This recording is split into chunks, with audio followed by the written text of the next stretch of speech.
the Mavpuckcast!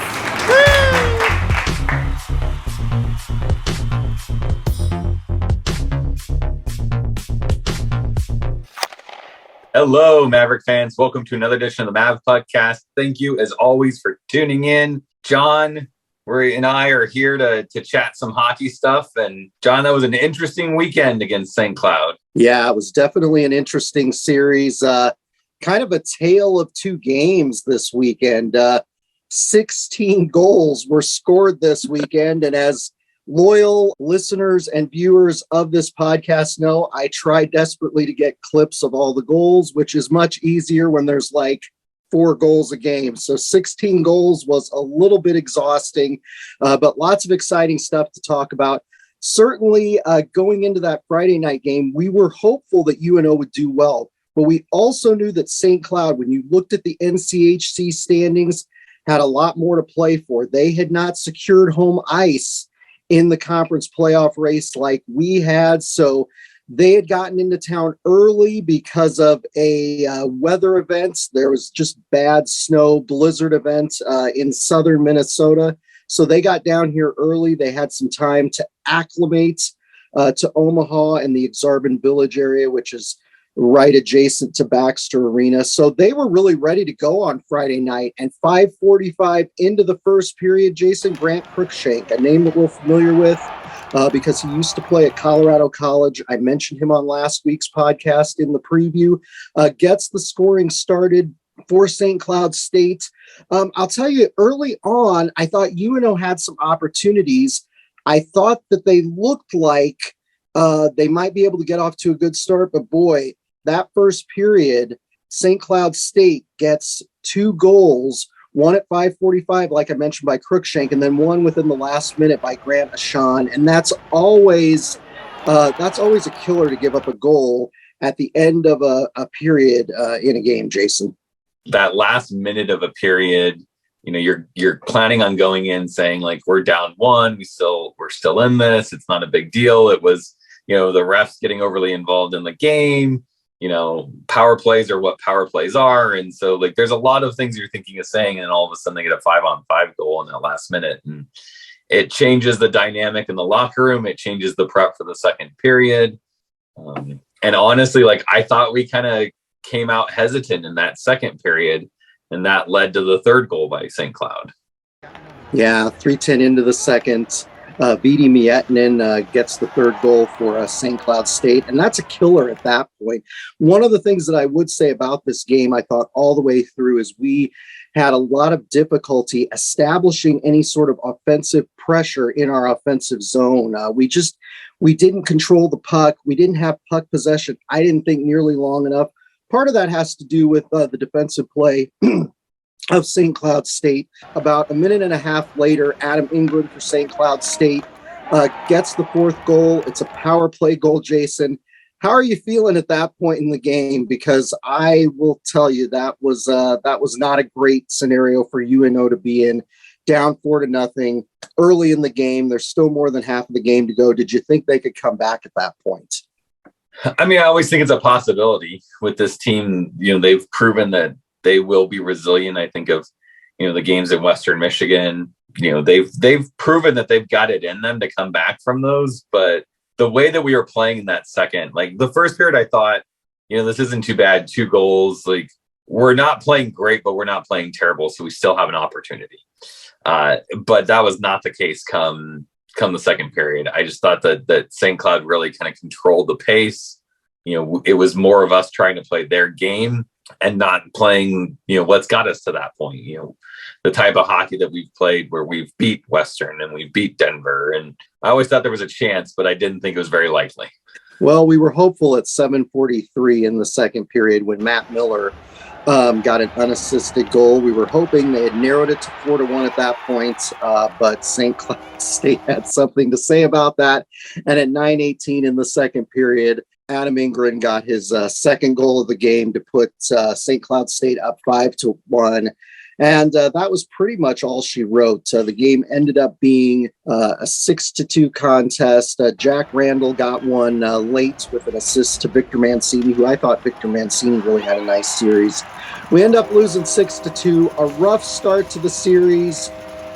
I know that a lot of fans around us were scratching their heads at that, Jason. So going into Saturday night, I think on that though, John, yes. like you've got to look at that transition from Friday night to Saturday night, right? Yeah. Like that was not our best effort. And so Right. what adjustments are they going to make? I think the biggest thing for us was coming out of Friday was that everything that was wrong with Friday night was fixable. The guys just didn't look very prepared. They weren't, like I mentioned, they weren't playing their game. So a lot of those things that, in a morning skate, in some film sessions and stuff were things that you could remedy. And the biggest thing, and we talked about this last week, the key for Omaha is to not take penalties, to stay out of the box. Don't give teams an opportunity to hurt you. And on our own side, when someone takes a penalty, capitalize on it, and the exact opposite is what happened Friday, because St. Cloud goes 3 for 5 on power plays. I mean, you can't let a team go 60%, right? And we don't even get a single one. We go 0 for 5. So that's the real difference for me on Friday, was that special teams play, and that was a key component to why St. Cloud beat us on Friday. And then Saturday we have the opposite. Yeah, exactly right. I will say too, it was a very emotional game at the beginning of the game. You had a tribute to Paul Gerard, whose funeral was this week, and you just don't know how that affects a team, and that definitely could have had an effect on the guys. Certainly, their routine this week was thrown off. A very emotional week for them. So you don't know. So as you said, things were fixable going into that Saturday night game. Things seemed to get fixed going into that game. Team was back in their white home jerseys, which is always good to see for senior night. At 5:40 in the first period, Brock Bremer gets the goal. An assist to Nolan Sullivan on that. Got it from Sullivan off of the face-off. It was awesome because I wore my Brock Bremer special military night jersey that we acquired a couple weeks ago in the jersey auction. And the people behind us were like, yeah, John, you wore the right jersey. It was great to get that first goal. Great to establish themselves in that first period early, Jason. Yeah, and it was a different play. We were starting to control the puck. We were having zone time.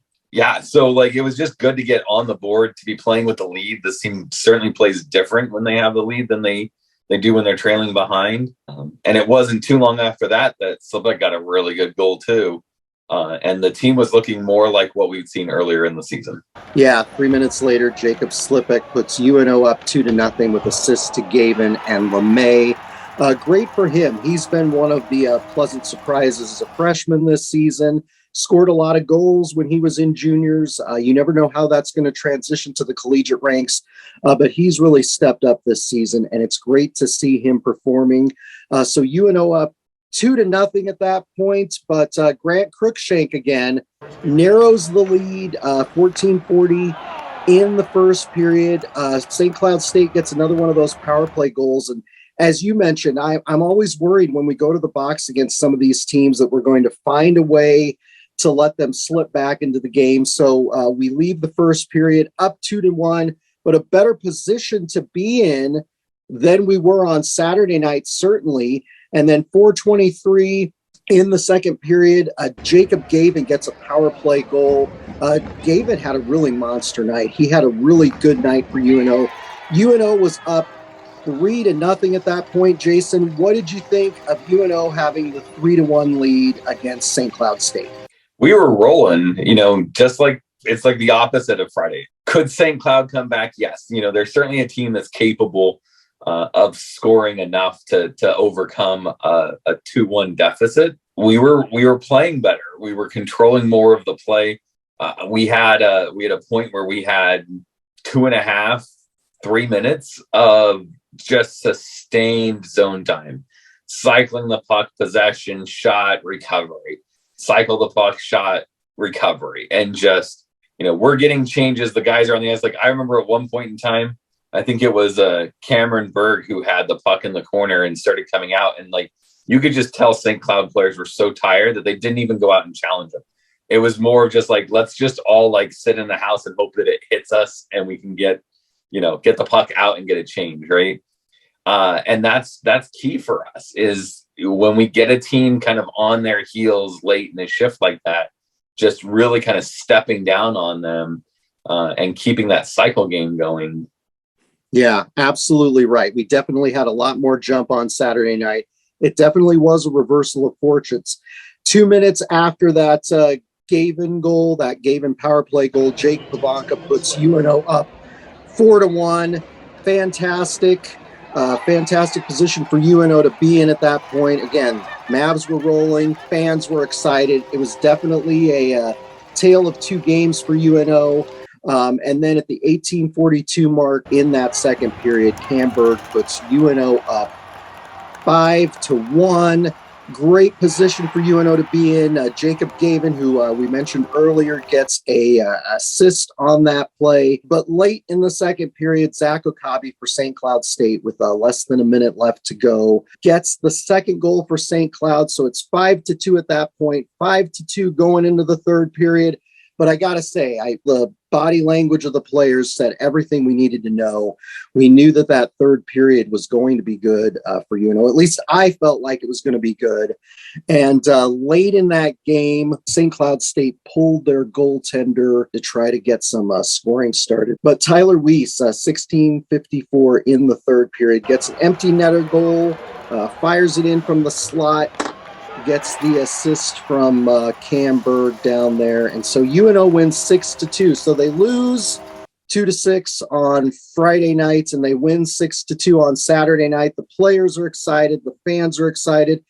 Jason, what did you think just kind of overall on the weekend for UNO? There's definitely good things to take away. Pavanka's goal was big. You mentioned it. It came right off the tail of almost a solid minute of 5-on-3 penalty kill for us.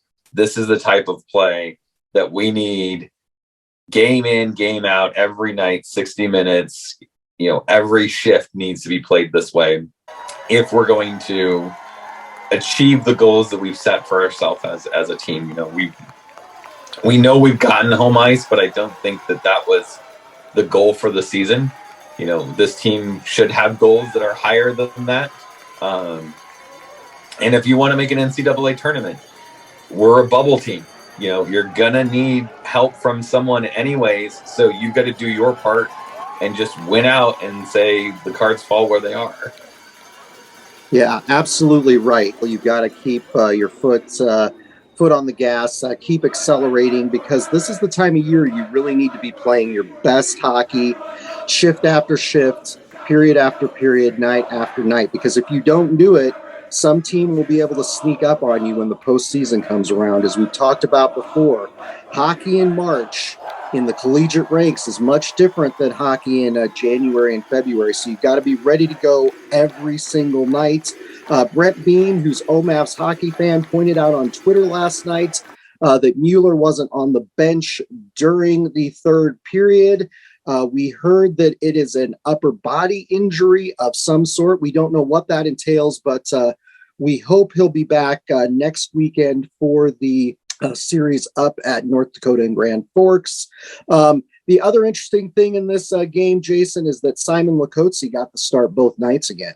Yeah, he's really kind of taken himself into that number one goaltender role. We saw Kuharski for a blink there on Friday night when they pulled him, and I was talking to some friends and stuff. I said, for me, that was the decision, was when you pulled Lakotsi on Friday and put in Kuharski, that was the decision of Simon's going to get another start on Saturday. Because my opinion is, and we've seen it before with this team, of like, if you're going to make the switch and put Kuharski in on Saturday, you're not going to give St. Cloud an early look at him. You're just going to let Simon kind of work it out for the rest of that game. And it's a hard thing for a goaltender because it's such a psychological game with them. it's hard to decide like where that point is and stuff. But we chased St. Cloud's goaltender after 2 goals in the first, so they clearly had shorter leashes than we did. Yeah, I'll tell you, I said that same thing to Bridget. Yeah, Brett Larson was not going to be patient with Dominic Bassi, so he pulled him and put Jackson Castor, who had started the game and played through the game on Friday night for St. Cloud, into the game fairly early. Simon is doing terrific right now. Credit to him, credit to UNO goalie coach Rob Couturier for doing a great job with our goalies this season. So we got to talk about the NCHC standings like we do every week now. See, a lot of times when UNO's in the basement of the conference, we don't really talk about it because they're like, well, they're not getting up into the top half. But this year, we have some interesting things to talk about in that regard. So UNO, after the series against St. Cloud State, is sitting alone in second place. Just run these down real quick. Denver is in first place at 50 points. They have Penrose champion, Denver Pioneers. We got to mention that it's over now that they won it. It's you know what? It's too bad. I this is one of those times, Jason, where I'm looking back at like a couple of those games against Colorado College and some other games in conference play, thinking, man, we could have potentially been raising the Penrose Cup up at North Dakota next weekend, but sadly that's not happening. So Denver in first with 50, Omaha in second with 41 conference points. You've got Western Michigan and St. Cloud in third and fourth place at 39 points each. Minnesota Duluth is in fifth with 29. North Dakota is close behind them with 28 points. Colorado College in seventh with 25, and Miami down there in eighth place in 13th. Miami has secured eighth place this season, which is not a great position for them. I feel bad for that program. Hopefully Chris Bergeron can get them turned around and get them more competitive. But Jason, what do you think about UNO being second place in the NCHC standings going into the last weekend of the regular season? It's an unexpected place for us to be. I mean, even you with your eternal optimism at the beginning of the season didn't have them that high. No, I had them in fifth place. So this is definitely more than I expected. That's the reason why you play the games, right? It's not about us being pundits sitting here going, well, what do you think? And so therefore you should just, play like a fifth place team type of thing. It's, these guys have put together a good season. They've outperformed. They've come together. I know I talked about it early on in the podcast this year about playing with a chip on your shoulder because no one's going to give you respect, and you have to kind of embrace that mentality. And they have, and kudos to them. The challenge is that there's one matchup that's set. We know that Miami is heading to Denver to play in the first round. Denver doesn't have a whole lot to play for at this point. The biggest thing for them is pairwise points so that they can stay in the top 4 and make sure that they're a 1 seed going into the tournament. That's pretty much all they care about at this point in time. It'd be great to win the NCHC tournament championship and stuff, but they've got the Penrose Cup. They don't. I mean, it is what it is. Everyone else is in a battle. North Dakota is looking at where they end up falling. They certainly don't want to be down in 7th position. I think that's just from a program standpoint.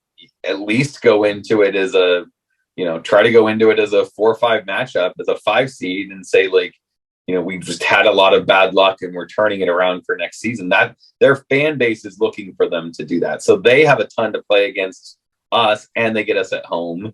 You've got Duluth and St. Cloud probably not wanting to play each other again after just playing each other. So that Duluth's got a lot to play for because it is St. Cloud, and St. Cloud's trying to reach that 2nd seed because we're in striking distance. And Western had a really bad showing against Denver, which gave them the title for the regular season. So they're looking for redemption this week. So there's a lot of teams that have a lot of stuff to play for, and it's really hard to guess who's going to have the greater motivation in any of these series this weekend. Absolutely right. 2 through 7 are all in flux. Those the 2, 3, and 4 seeds in the top half, they could finish in any order after this upcoming weekend. And then certainly 5 through 7, they could finish in any order. So it's a mystery at this point as to who we're going to play in the conference playoffs. I know a number of people asked me on Saturday night who they thought we'd play. And I said, I have absolutely no idea. It could be Duluth, North Dakota, or Colorado College. And all three of those series present some interesting challenges and interesting opportunities for that playoff series. So we just don't know. It should be exciting next weekend. Kind of makes for a very interesting final weekend of the regular season. And it would be wonderful after this coming weekend if they could hold that second place spot, because that would be a great finish considering where the team started this season. It's hard to believe that this was the team that got swept by Niagara early in the season. I think at that point, a lot of us were like, I don't know where this thing's going, but it's gone pretty well. So credit to Coach Gabinet, Coach Noel Bernier, and the players for getting this far and setting a goal and doing really well here down the stretch. But we've got to talk about our players of the weekend, Jason. And normally I let you or Bridget or Jolene or whoever's on this podcast go first. And then I always feel like I'm getting my second choice on this podcast. So I'm going first this week. And I'm picking Brock Bremer, a forward that you and I have been talking about for several years. You and I got a chance to see him when he was playing for the Muskegon Lumberjacks. He and Nolan Sullivan were on that team together. We got to see them come down and play the Omaha Lancers at Ralston Arena. And he had a really good night. He hasn't had a ton of success offensively this season, but he had a goal and an assist this weekend. He had 2 assists during the Miami series last weekend. He has 2 goals, 4 assists on the season. Bremer is my guy. I was so glad I wore the Bremer Military Appreciation Night jersey. Bridget's like, you got to wear it on Saturday night. And I'm like, Jason and I are going to try some new food for the podcast, which we'll be talking about in a little bit here. And I'm like, I don't want to get any food on the jersey. So normally if I wear a jersey like that, I'm like, it's nothing but, bottled water during the game for the duration. But what did you think of Bremer's performance this weekend? He's stepping up at the right time. If we look at Mueller possibly being out, at least for this North Dakota series, he's one of those guys you look at him and Slipek that need to step up. We need them to be productive to kind of fill that void. So it's good. I like you said, I remember when we were watching him when he came to Lincoln with Muskegon, that there was just a lot there to be excited about. Obviously, he's a smaller guy. We're used to kind of cheering for those kinds of players. Or back in the days of Austin Ortega and stuff, the not prototypical kind of hockey players. So I think he's got a lot of fans in the stands, and I hope he knows that. Yeah, I think he does. Like you said, we've loved some of those little guys over the years. I think about guys in the past like John Kim, Rich Purslow, even the very first season of UNO hockey, a very talented player, Andrew Tortorella, who did not make it past that first season. Yeah, I love those little guys. As somebody who's relatively short himself, I tend to gravitate to those players. So yes, Brock really set the tone for UNO. Jason, I'm making you pick second this time. Always look forward to your pick for player of the week. Who did you like this weekend for UNO? I went through all this stuff last night of like, who do I think John's going to pick? And I want to pick someone that John's going to pick. So who do I think? So I had like this list of like 3 guys. I think John's going to pick one of these 3. So I'm not going to pick those 3, and I'm going to go for someone else.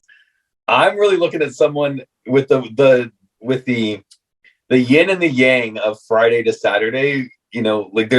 There really was no one good on Friday, to be honest with you. Like there were points where guys played good. Miller played well when he got his goal, but there were a lot of times where I'm just like, he just didn't seem to have that presence that we expect from Miller on the ice. And so I was looking at like who didn't hurt us on Friday as much, but then still turned it around and performed well on Saturday. And so that was the criteria I kind of had to use. before I got to I don't think John's going to pick this guy, so I think it's safe to choose him. I'm going to go with Jacob Gavin. We've talked about him about this game. Like, this is maybe one of the best stretches of hockey, kind of like Bremer, that I've seen him play this season. And so it's really nice to see him come through. And it's not just the offense. Like, we talked about this last week. Like, it's really easy to go through the score sheet and just pick who scores the most goals or has the most points or something like that. But for me, it's really like some of his defensive plays, the active stick in the zone. He's closed the gap earlier when they're entering the zone. I think that really helps UNO, where we can play a really good transition game.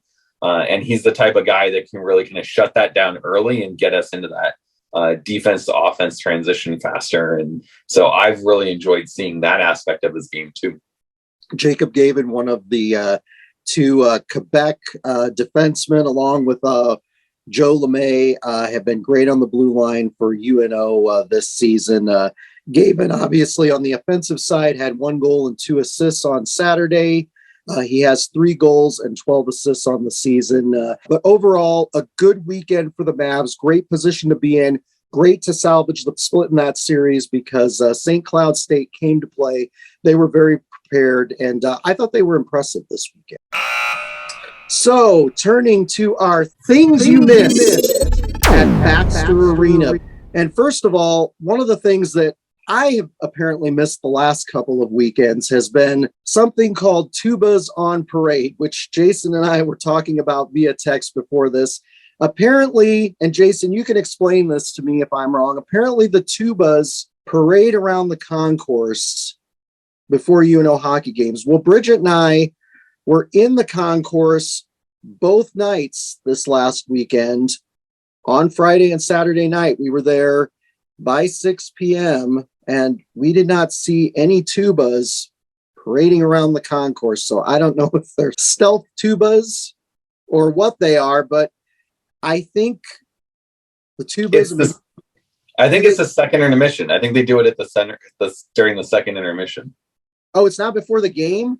I'm pretty sure it's the second intermission. Oh, okay. So apparently there's a thing John missed at Baxter. And he was at Baxter Arena. I thought it was pregame. Apparently they during the game. People seem to really enjoy it, and I've wanted to capture this on video, and I have not been able to. So maybe they will do it during the playoffs, and we can capture that for you all. But some other things you missed.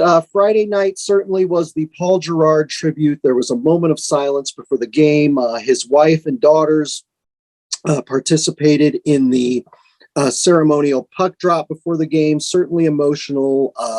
Bridget and I and Jolene attended the public reception last week for Paul Gerard after his funeral.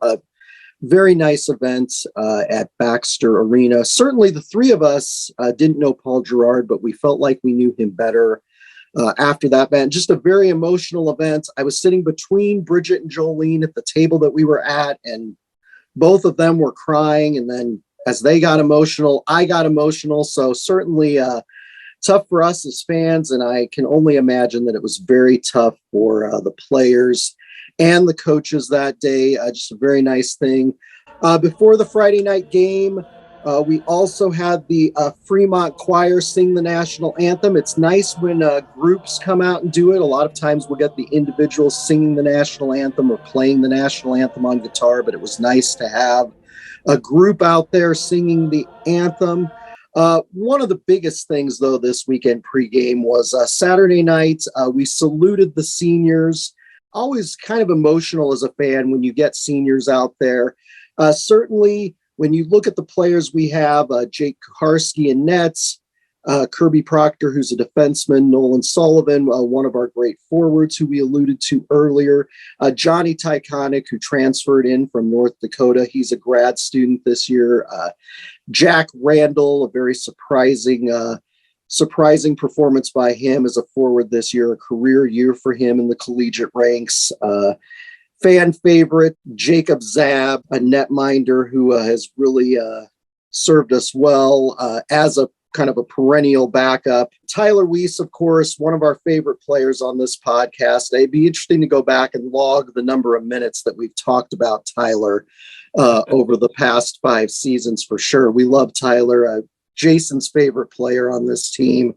And then Jake Pavanka, who transferred here from Notre Dame and has had a terrific year and has had breakthrough success for UNO. He and Weiss, along with Tyconic, are all grad students. So we know those 3 won't be back. The other 5, because of having extra eligibility for COVID, we don't know whether or not they'll be back. Jason, what did you think of senior night? What do you think of those guys? What do you think of the tenure that they've had at UNO and the success that they've had here over the years? We always say this every year, and it's cliche but true. But where we are has a lot to do with these seniors, especially the ones that were part of the program and not the transfers in. Like, I don't want to discount what Kuharski and Pavanka and Tyconic have done. In some of those cases, this is the only season we've seen them. But those guys that have been here for like Weiss 5 years, like a lot of this program is owed to them, to where we are. I know those guys that they take it upon themselves to really introduce the new guys to the team, and they're big on the culture, and they're big on growing Omaha hockey. And it's nice to see in the community when we see some of the old bulls that are still involved in UNO hockey, the ceremony and stuff, the number of people that you've talked to, the old players that have come back and were there for that, for Gerard, that's the accolades, that's the sediment to this team and what this means, and these guys are a big part of it. And as a fan, like, I want to say thank you to all of them, because it's been a pleasure watching them play. It's been great talking to them at events and seeing them, and like, you always kind of feel for the guys, because it's an emotional thing for them. It's the last, for some of them, the last time you're going to play. And then the analyst side of things, like, we start getting into the, like, who's coming back and who's not, because some of these guys have extra years of eligibility that we haven't had to discuss in the past, because pre-COVID, we didn't have that discussion. It's like, they don't have a red shirt. They weren't on a medical year, so they're gone. So now we get to have that discussion of, like, do some of these guys come back? Zab, Kuharski, those are 2 big ones. Like, do they come back or not? Yeah, that'll be an interesting thing. 2 of the ones that I'm most interested are Sullivan and Randall, because they both have another year of eligibility. I'm sure that the coaching staff would like to see those guys back. I know that you and I would like to see them back. And as you said, this creates a completely new dynamic, because you don't know if the players will come back for a 5th season because they are granted it because of the COVID season, or if they're ready to move on and they're going to try their hands playing in the minor league ranks, the ECHL, possibly the AHL. I look back to when we started this podcast during the 2018-19 season, and that was not a very good season. And I felt so bad for most of the season that we started a podcast then, because you're talking about a lot of losses, a lot of struggles, and we didn't know when the coaching staff was going to be able to turn things around. Certainly, Coach Gabinet at that point had not been behind the bench for particularly long here at UNO, but I'll tell you, through recruiting and through the transfer portal, they've really brought in a special group of guys, and that's what I would say is, you look at the leadership on this team, and I think the last 3 seasons they've really been able to help this program evolve, and certainly, again, guys that I mentioned just a moment ago, Sullivan, Randall. Weiss is always great. I'm so glad we got to watch him for another season here. It's just been a treat to have him. He's had a really nice season. Terrific to see those guys honored. And I hope a bunch of them come back. I hope we see Proctor, Sullivan, Randall, Zab, etc. come back next season, because we could use them. We could use them in the lineup. And UNO is the host school for a regional in Sioux Falls next season. So we'd love to watch those guys there make a Frozen Four run if that is possible. But great night, great senior nights. Always fun to salute the season, and we look forward to seeing what they have to do the rest of the way here in this campaign. But Jason and I are introducing a new segment. As I alluded to earlier, we tried some new concession items on Saturday nights, and we are calling this segment Hot and New. Jason had me try the buffalo chicken tender melts, which was a sandwich, and Jason say that like I shoved it down your throat. I told you, Jason, I wore the military night special jersey, the Brock Bremer jersey that we got in the auction, and I did not want to get anything on the jersey, so I'm having my nephew Blaze, who's sitting next to me as I am consuming it, watch, and he's like, John, you've done a good job. You haven't gotten anything on the jersey. That was my biggest concern, not so much the sandwich.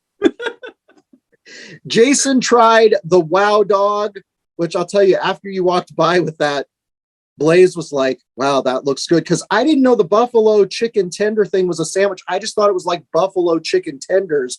And Blaze was very excited because he was going to have some. But when the sandwich came, he's not a fan of, mayonnaise and cheese and lettuce and tomato and onion on his stuff. So he didn't have any. So he was a little disappointed. But I will say this about the buffalo chicken tender melt. It was a really good sandwich. I really liked it. I'm a big chicken sandwich fan. The one thing I'll say is I don't know exactly what was buffalo about the buffalo chicken tender melt. There was no buffalo sauce on this. It wasn't particularly spicy. It was delicious, which I liked because I'm not a big buffalo sauce guy, but there was no buffalo sauce on the sandwich, Jason. Yeah, that was interesting because when I told you these existed, when I saw them, I was like, okay, I never heard of that stuff. And have you, did I just miss it because I don't pay that much attention to it? So we were both kind of like, wow, we didn't know those existed.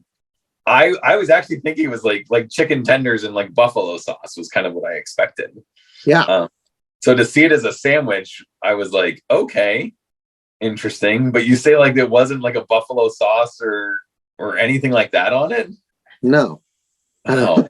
Well, I don't know. Maybe it's like the tubas on parade. Maybe I just didn't notice it. I don't know. No, it wasn't. It was really tasty, really good, but it did not have that spicy buffalo sauce on it so I don't know. Who knows? But it was delicious. So if one of you out there gets the sandwich and it does have buffalo sauce, be sure to let us know in the comments below. But Jason, how was the Wow Dog? Because that thing looked impressive. And like I said, my nephew was like, oh, that hot dog with the pulled pork and all that stuff, that looks really good. So I think he was wishing we had gotten that because I think I could have had him eat the deal. So it was one of the long hot dogs, so not the little ones that you get, normally at the concession stands. Had shredded brisket and then crispy fried onions, fried jalapenos, and barbecue sauce on it. It was good. I asked for a knife. They didn't have knives.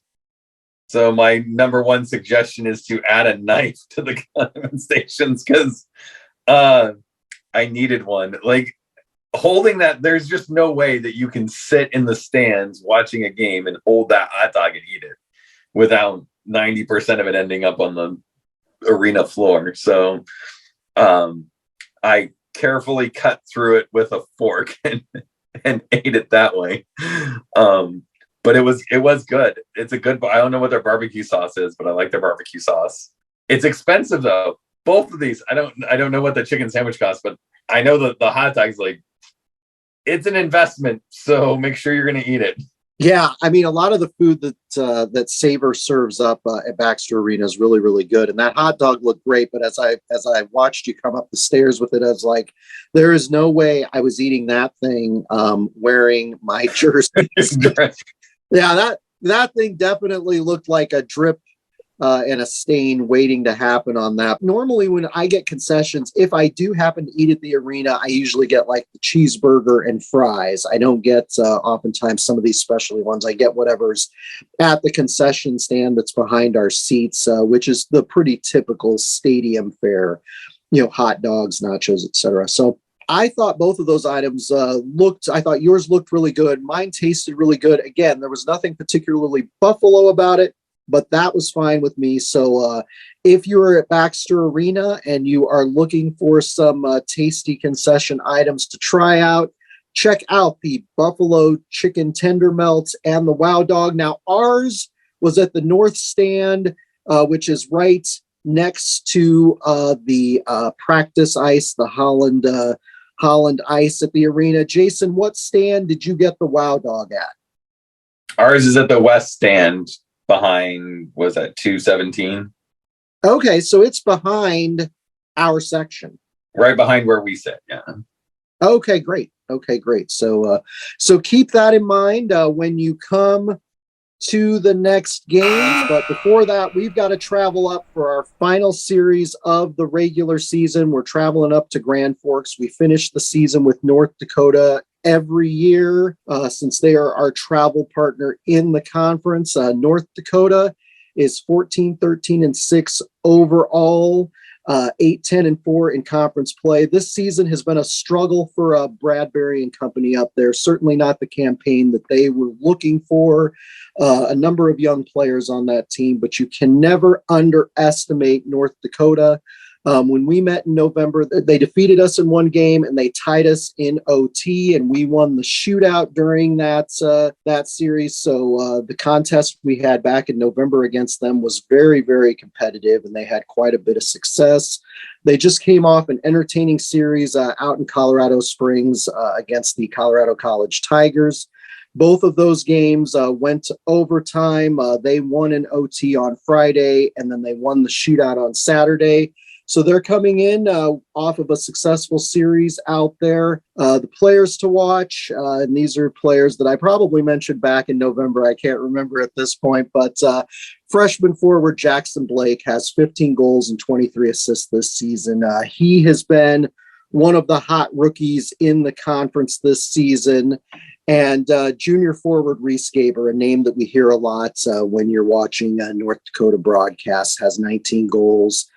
14 assists. And then in nets, predominantly in the net for North Dakota has been Michigan State transfer Drew DeRitter. He has a 2.64 goals against average and a .896 save percentage. Going into this game, Jason, as we talked about, there's a lot in flux in the NCHC standings. Who's going to be playing who in the conference playoffs coming up in a couple of weeks? What do you think of UNO's chances in this series, and what do you think of North Dakota this season? Well, I think they're not playing the type of hockey we expected them to play, and a lot of their challenges have been, particularly in the second half of the season, has been goal production, and where that comes from, guys that can consistently be there. You know, you mentioned two of their consistent performers, but that's about it. Everything else is, you know, tonight's their night, and you're not going to see it again for a few more weeks from them.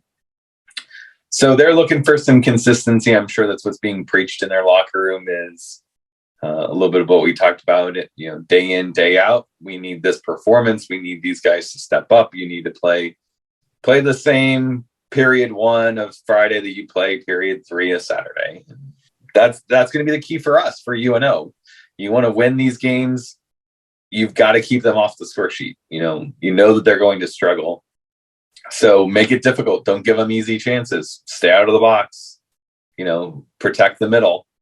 You know, play inside out on defense. And, you know, in theory, we should be able to find a way to produce enough to get over, you know, 1 or 2 goals that we might let through. If North Dakota puts up 3 or 4, I worry about us in any game. Because if they're putting up that much, their defense and their goaltending is strong enough that, you know, they'll beat us 4-1 like they did. You know, even wasn't it a 3-3 tie, I think, if I remember right? Yeah. In that November 4th and 5th series, they beat us in the Friday game 4-1 at Baxter Arena. And then it was a tie 3-3 on Saturday night. We won the shootout, but they had a very successful weekend here in Omaha back in November. Obviously, we were in a different place at that point, but you're right. You've got to be careful. You know, looking back at this St. Cloud series this last weekend and St. Cloud coming in on fire in that Friday night game. We don't want to contend with a team that puts up a lot of goals on us early.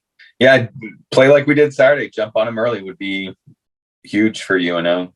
With that, I'll give you my prediction. Okay. Move on. Yeah. I'm going to say a split. I think it's going to be what we've seen. We lose on Friday. We win on Saturday. It's just been kind of our MO, that feeling out. And I think that North Dakota will win on Friday, have a little bit more idea of where they will be in the standings based on where the other games go. And then we'll find a way to get it back on Saturday. I'm going to go with a split as well. I'm going to go a little different than you. I'm going to say we go in fired up from our Saturday night win against St. Cloud State here. And I'm going to say that we win on Friday nights and that North Dakota finds a way to win on their senior nights on Saturday nights. And it'll be fascinating after both of those games to see where all the teams are and who we play in the first round of the NCHC conference playoffs. It could be North Dakota again, which would be a very, very interesting thing for the team and for the fans to get to experience. But that's just kind of the way that it is right now in the conference race. I just want to mention that the Friday game starts at 7:07 p.m. Omaha time, Central Time. And then the Saturday game is at 6:07 p.m. Omaha time, Central Time. So North Dakota is experimenting with those earlier start times on Saturday nights this season. Be sure to follow Mavpuck.com on Facebook, Twitter, Instagram. You can find links to our social channels at Mavpuck.com, as well as back episodes of this podcast, which we encourage you to watch. We encourage you to like. We encourage you to subscribe to the podcast. We met a few fans of the Mavpuckcast this weekend who said how much they enjoyed it and that they had subscribed on YouTube. And Jason and I really, really appreciate that. That certainly helps the algorithm on there. It helps keep us going. It's positive reinforcement and positive feedback for us. So that is fantastic. But until next week's episode, Jason, go Mavs. Go Mavs.